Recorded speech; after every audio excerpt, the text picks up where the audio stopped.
I don't know about you, but I definitely want to start this year off with some bigger man-made +2s, because even if you take measurements of your chest, you'll realize it's symmetrical, but it just doesn't quite look right.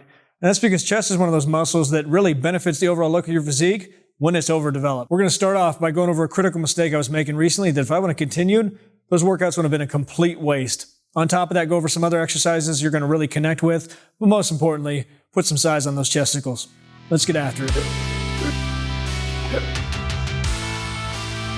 So the reason I want to start with the mistake I've been making is just in case you're doing the same thing, because it's an easy one to make, especially because when you're training chest, you got everything working against you. Think about all the machines you have at your gym, or if you don't have access, think about a golden age when you did have access to the gym and all the different chest training machines they have. They're broken down in two different ways. Either they flare your elbow up too high and it ends up being an anterior delt movement, or they shove it in too close and your triceps, if they're decent, will eat up the entire movement. And if you're sitting there thinking, this doesn't apply to me, I'm stuck at home, I've got no friends, it's just me, my barbell, and a couple of dumbbells, it still does, because chest is one of those weird anomalies that when things get hard, it does the opposite. Typically, when things get difficult, your body will close in and try to protect itself. For instance, if you've ever taken a buddy to the gym who has no experience whatsoever, when you get him on the squat rack, even if it's lightweight, he's going to be fighting that urge to go in the fetal position the entire time. But with chest, it does the opposite. When things get hard, that elbow goes up even more, and that's where the problem is. Because in this position, you can still activate that chest. You might even walk out the gym thinking, I killed it, not realizing that you're disappointing your entire family. Do me a favor, just so you know I'm not blowing smoke, raise that elbow up parallel to the floor and try to flex your chest.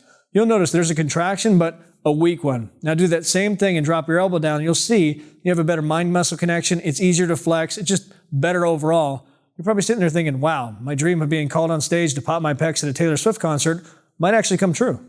So let's first start out by going over how to get the strongest contraction out of your barbell movements. And remember, this isn't for somebody getting ready for the combine or who wants to lift a house. This is merely for somebody who wants to get as much activation and growth out of that chest as possible. So start out by walking those shoulder blades in, push that chest nice and tall. And if you look from the side, you'll notice those elbows are dropped, but also the bar path is going to change because you're following the path that allows you to contract that chest the most, which means those elbows are going to slightly come in. And yeah, it's going to limit that range of motion. It's going to feel a little awkward at first, but I promise you'll be connected to a barbell press like you've never been before.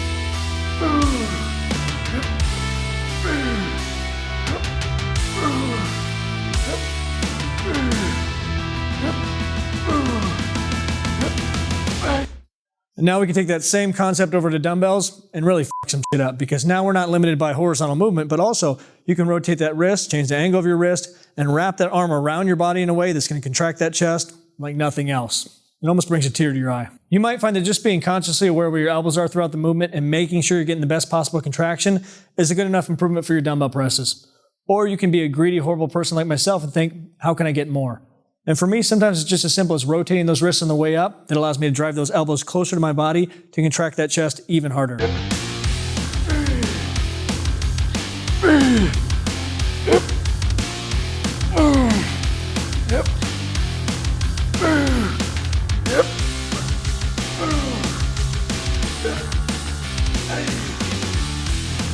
The increased intensity of the contraction you get on that last exercise, just by slightly bringing those elbows in, make you realize how inherently great coffin presses are, especially when you use two dumbbells. Because if you do it correctly, it prompts you to drive those elbows in as you drive up. And if you've been sitting there thinking, this is all great, but I don't even have a bench to use, fear not, my friend, this acquaintance, because this next one's for you. We're gonna do coffin presses. You're gonna start out by leaning back against something and doing 5 reps. And then you're gonna tilt back slightly further and do 5 more reps and continue that until you're perfectly parallel with the floor. The idea here is obviously coffin presses targeting the inner part of your chest, but now we're targeting from the top all the way down to that lower part of your pec.